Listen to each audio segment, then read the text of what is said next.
It's been a while since I turned 21.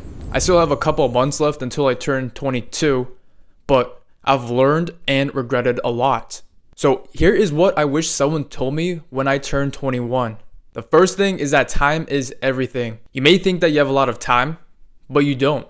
You can spend a lot of it on parties, hanging out with friends, going out every single night, watching shows, or even playing video games. But you won't get that time back. And before I turned 21, I've noticed that I've wasted a lot of my time snoozing alarms, being indecisive, and consuming too much content. The time I've wasted can never be bought back. But a lot of my time has also been spent on academics, track, this YouTube channel, a professional club, and also doing a part-time job. Even doing this many extracurriculars isn't doing me any good because it is spreading my time and my energy thin. What I wish someone told me was to pick 2 to 3 priorities. And with those priorities, you focus on them. I shouldn't waste time or energy on extra things that don't have any value to me, things that aren't a priority to me. So for you out there, identify 2 to 3 top priorities. It could be more general like health, wealth,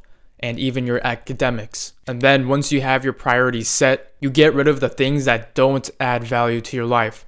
So video games, watching shows, scrolling on TikTok or Instagram for more than 1 hour a day. So for your health, you do things that add value to your health or things that contribute towards your health. So eating right, working out, making sure that you sleep enough hours, so 7 to 9 hours per night. For money, you can work on a business or you can work at a part-time job. And for academics, you have time to study, review, and do your homework. If you are not in school anymore, or like me, I'm graduating soon, and you need to replace your academics, if academics is your priority, you can replace that with learning skills. The whole point of prioritizing is to know where to spend your energy and your time. In most cases, we just need to reallocate them. Alright, the second thing is skill acquisition. I had barely any skills going into my 20s. I didn't know how to study, edit videos, script, talk to people, or even know how to publicly speak. I even wish that I knew how to do all of this before I turned 18. Because if you learn new skills before you have to be on your own, you've won.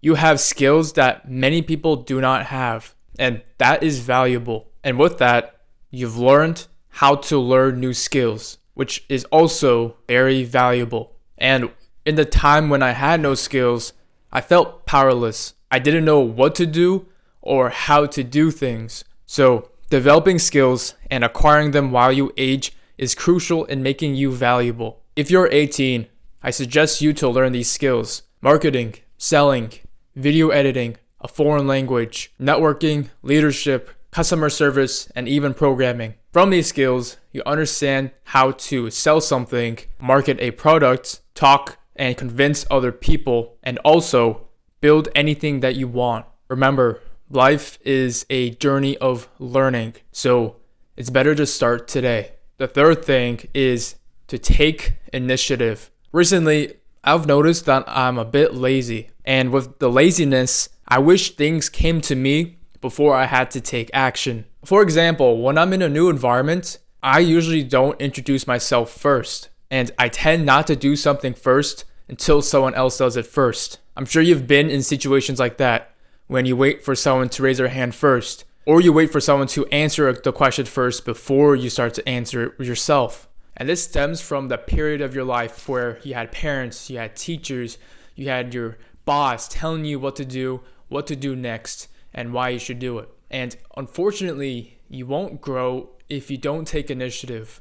Because once you turn 18, once you become independent, nobody will tell you exactly what you need to do. So what does taking initiative mean? It means talking to a girl, approaching someone new that you have never talked to before. Introduce yourself first. Go to a movie or a restaurant alone. Learn a new skill or a subject that isn't taught in your class. Start a business or start posting on social media like I am doing.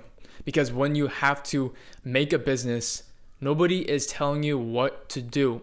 And you have to take initiative, because if you don't, you'll just be stuck in the dream stage where You are always dreaming about starting something, but you're not taking any action. So let's be real. No one is going to tell you what you really need to do. Maybe the right mentor can, but many people do not have mentors, or they don't have people who have been in your shoes. Of course, there are people who want their best interest for you. They don't want to see you suffering. For example, your parents. They want you to be happy and be in less pain, but that means taking the easy route. This is why I am reminding you now. You have to think for yourself. Every action and decision has to be made by you. Of course, there are obligations that you have to fill, like academics. You have to do your homework. You have to do that project. But no one will tell you to take an hour a day to script a video or record a video for your YouTube channel. No one is going to tell you that you should work on a website or a logo for your new business. No one is going to tell you what to sell. This is your life. So you decide what you want from it. The last thing is to focus on yourself. And this is part of taking an initiative. So with building yourself, no one is going to build you for you. No one is going to build your skills or build your experiences. It may sound selfish, but nobody really cares about what you're doing. So you should focus on what you are doing.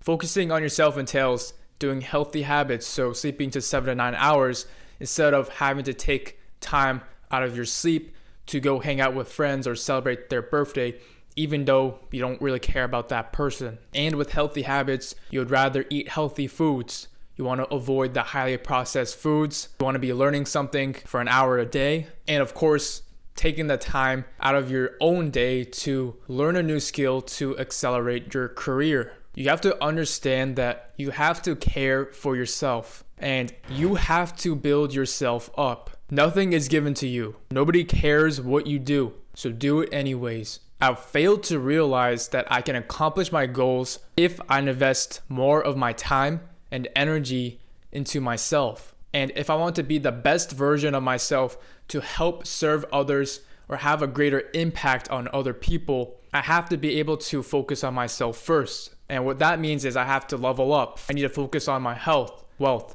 and my mental state. Because if I'm deficient in one of these areas, then the quality of impact or the quality of service to others diminishes. If you want to make a major impact, you have to be high quality. And in order to be high quality, you have to invest in yourself. Don't make the same mistakes like I did. Be better than me. Of course, if you need help with your workouts or your time management, schedule a free meeting with the link down below in the description. If you're like me who has high stress and a lot of things going on in your life, and you want to learn how to de-stress your life, then I suggest you to watch this next video.